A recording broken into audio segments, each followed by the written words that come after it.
के जरिए किए हुए काम को रेखांकित करते हुए उसे सम्मान किया जाता है।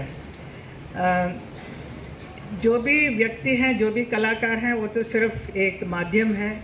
महिमा तो उस कार्य का होता है जिसके लिए सम्मान किया जाता है, जिसकी वजह से प्रेरणा लेकर मानव समाज आगे भी बढ़ता है। मेरी ज़िंदगी में मुझे बहुत सारे अवार्ड्स मिले हैं, बहुत बड़े बड़े अवार्ड्स मिले हैं। बहुत ही अच्छा लगता है, जब अवार्ड्स मिलता है तो अच्छा ही लगता है किसी भी कलाकार को। लेकिन आज जो मिला है मुझे अटल जी के नाम से, अटल सम्मान, ये मेरे लिए बहुत ही स्पेशल है, वेरी वेरी स्पेशल। और इसके लिए आपने मुझे चुना आज इस साल के लिए, तो मैं मिश्रा जी को आपको बहुत बहुत धन्यवाद भी करती हूँ। और ये आप सबके बीच में लेते हुए भी बहुत ही खुशी हुई मुझे। अटल जी के बारे में सबने कहीं कुछ कहा, बहुत कुछ। अटल जी ने उनके जीवन में कितने लोगों के दिल को छुआ है, सो सबने अपने अपने एक्सपीरियंस बता रहे थे। तो मैं भी कहना चाहूँगी कि मैं जब भारतीय जनता पार्टी ज्वाइन की थी, तब मुझे अटल जी के बारे में मेरे मम्मी ने बताया कि बहुत बड़े, इतने अच्छे, क्योंकि मैं तो बहुत फिल्मों में बिज़ी थी उन दिनों में। तो उस वक्त कहा गया कि अटल जी बहुत बड़े नेता हैं, वो बुला रहे, वो बीजेपी में हैं, तो आपको चुनाव में अगर जाना है, कुछ बात करना है तो जाना चाहिए। और बाद में मुझे पता चला, मैं क्रांति फिल्म की शूटिंग कर रही थी, तो मनोज कुमार साहब जो राष्ट्र के ऊपर ही बहुत पिक्चर बनाए थे, तो उन्होंने कई बार कहा कि अटल जी यहाँ पर आए थे, उन्होंने एडिटिंग देखा, उन्होंने क्रांति के फिल्म का आपका ये गाना देखा है, ये सीन देखा, उन्होंने सीन में कुछ चेंजेस करवाया। So he has taken lot of interest and he changed so many things. उस वक्त मैं पूछती थी कि लेकिन वो तो ये तो राजनीति में है, उनका क्या है। लेकिन बाद में मालूम पड़ा कि वो बहुत ही फिल्मी दुनिया से काफ़ी इंटरेस्ट लेते थे, स्पेशली ख़ास तौर पर राइटर लोगों से, लिरिक्स राइटर्स, इन लोगों से, क्योंकि उनका भी वही इंटरेस्ट था, कवि हैं वो अटल जी। तो वह बाद में मुझे पता चला। उसके बाद जब मैं उनके बहुत सारे चुनाव में जाने लगी, तो मैंने कहा कि लेकिन मैं इस व्यक्ति को देखना चाहती हूँ एक बार। तो इनके बारे में मैं स्टेज पर जाकर अटल जी ये हैं, वो हैं, सब कुछ मैं बोल रही हूँ, लेकिन at least I want to see him once. So मैंने अरेंज किया। तो तभी यही बात जिन्होंने अभी मिश्रा जी ने बताया कि ये सच बात है कि मैं उनके घर गई थी, तो मुझे मेरी मुलाकात हुई। तो लेकिन वो चुपचाप बैठे थे, तो मुझे बड़ा लगा, अजीब सा लगा, शायद उनको अच्छा नहीं लग रहा कि मैं आई हूँ। बाद में बताया गया कि वो ही is feeling very shy to look at you because he has seen your film Sita Geeta 25 times. So I was shocked, my God, so sweet of him. And then उसके बाद कई बार पार्लियामेंट में मुलाकात होती थी, तो बहुत स्वीटली यूज्ड टू नमस्ते करते थे, ज़्यादा बात नहीं करते थे।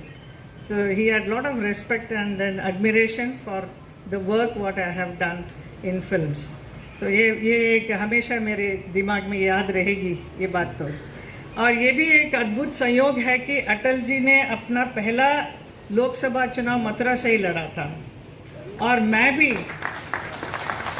पहली बार लोकसभा मथुरा से ही जीत कर पहुँची हूँ। और उस वक्त अटल जी के मन में बहुत सारे सपने होंगे कि मथुरा के लिए कुछ करेंगे, लेकिन आज मुझे खुशी होती है कि उनके सपने को मैं काफ़ी साकार कर रही हूँ। बड़ा अच्छा लग रहा है, 10 साल से मैं हमारे प्रधानमंत्री नरेंद्र मोदी जी के नेतृत्व में इतना 10 साल तक मुझे मथुरा जैसे एक तीर्थ स्थल, कृष्ण की नगरी में रहकर, ब्रजवासियों के बीच में रहकर काम करने का अवसर मिला। मैं अपने आप को बहुत ही गौरवशाली मानती हूँ।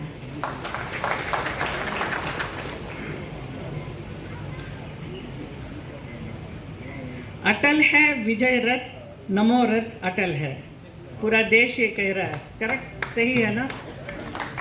अपने लंबे संसदीय जीवन में वो विपक्ष में रहते हुए भी अटल जी महत्वपूर्ण मुद्दों पर अपनी अमिट छाप छोड़ के गए।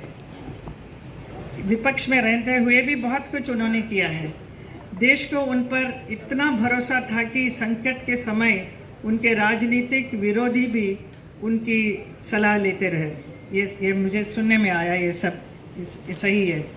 देश उन्हें प्रधानमंत्री के रूप में देखना चाहता था और वो लोगों की जो सपना था वो साकार भी हुआ। फिर प्रधानमंत्री बनकर बहुत सारे क्षेत्र में उन्होंने इतनी विकास की, इतनी उन्नति लेकर आया। उन्हीं का है नदियों को नदियों से मिलाने का जो बात कही थी। तो अभी रिसेंटली एक हफ्ते पहले एक सवाल था पार्लियामेंट में, मेरा ही था कि अबाउट वाटर रिजर्वेशन के बारे में, रिजर्वायर के बारे में। तो मैंने उस वक्त बोला था कि अटल जी का ये सपना था वो पूरा नहीं हुआ, लेकिन अभी नरेंद्र मोदी जी उसको लेकर उसको साकार करने के पूरा कोशिश में है। ये काम कितना जल्दी से होगा करके उसका हमारे मंत्री ने भी उसका जवाब दिया। So I feel so happy that ये सब उनका सपना था अटल जी का। कैसा new things he thought of. So बहुत सारी चीज़ वो लेकर आए, तो हम बहुत ही उनके प्रशंसक बने हैं। और 1980 में भारतीय जनता पार्टी की स्थापना हुई और अटल जी पार्टी के पहले अध्यक्ष बने। मुंबई में पार्टी के पहले प्रेसिडेंशियल स्पीच में उन्होंने उसके अंत में उन्होंने बहुत गरजते हुए कहा था कि महासागर के किनारे खड़े होकर मैं ये भविष्यवाणी करने का साहस करता हूँ कि अंधेरा छटेगा, सूरज निकलेगा, कमल खिलेगा। ये उन्होंने कहा था। उनके उस गरज की गूंज आज पूरे भारत में सुनाई दे रही है। उन्होंने जो भविष्यवाणी की, आज नरेंद्र मोदी जी अपने नेतृत्व में ये सब कुछ साबित करता जा रहा है।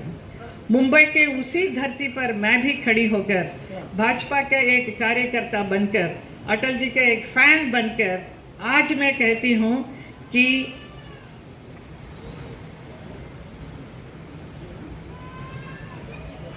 अंधेरा छट गया, सूरज निकल गया और कमल खिल गया।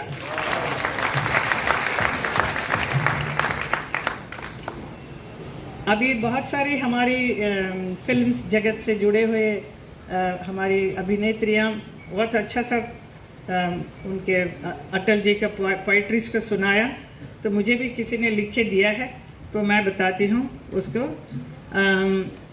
कदम मिलाकर चलना होगा। यस, कदम मिलाकर।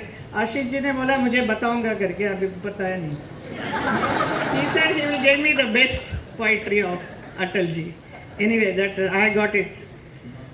बाधाएं आती है आए, घिरे प्रलय की घोर घटाएं, पाँवों के नीचे अंगारे, सिर पर बरसे यदि ज्वालाएं, निज हाथों में हंसते हंसते आग लगाकर जलना होगा, कदम मिलाकर चलना होगा।